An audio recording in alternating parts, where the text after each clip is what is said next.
Krish birthday కావటంతో స్వయంగా సత్యనే క్రిష్‌కి తలంటు స్నానం చేయిస్తూ ఉంటుంది. అది చూసిన క్రిష్ అయితే చాలా సంతోషిస్తూ ఉంటాడు. ఇంతలో అక్కడ ఉన్న సత్య చాలా ప్రేమగా తనకి తలంటు స్నానం జరిపిస్తూ ఉంటుంది. ఇంతలో మహదేవయ్య అటువైపుగా వెళ్తూ అది చూసి ఒక్కసారిగా షాక్ అయిపోయి చాలా కోపంగా వాళ్ళిద్దరిని చూస్తూ ఉంటాడు. ఇంతలో క్రిష్ తన బట్టలు వేసుకో అని చెప్పేసి కిందకి వస్తూ ఉంటుంది సత్య. అది చూసిన మహదేవయ్య నీ మొగుడిని చాలా ప్రేమగా చూసుకుంటున్నట్టు ఉన్నావు. అదే ఈరోజు పుట్టినరోజు కదా! నీ ఛాలెంజ్ కోసం కూడా కాస్త చెప్పు.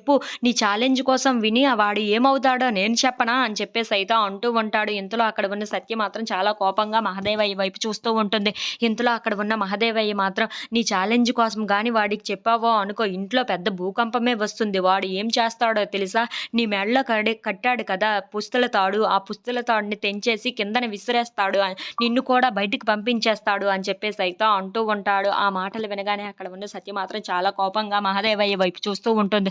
ఇంతలో అక్కడ ఉన్న మహదేవయ్య మాత్రం ఈ కథకి అదే ముగింపు చూసుకో నేను అన్నానని కాదు గాని జరగబోయేది ఇదే. నువ్వు గాని ఈ ఛాలెంజ్ కోసం వాడికి గాని చెప్పావో నీ ఎర్రిమొగుడికి వాడు చేసేది ఇదే. వాడికి నేనంటే ఎంత ప్రేమో నీకు అప్పుడు తెలుస్తుంది. ఇప్పుడు కాదు అని చెప్పేసి అయితే అంటూ ఉంటాడు. ఆ మాటలు వినగానే అక్కడ ఉన్న సత్య అయితే ఒక్కసారిగా షాక్ అయిపోతూ ఉంటుంది. If you like this video please like, share and subscribe friends.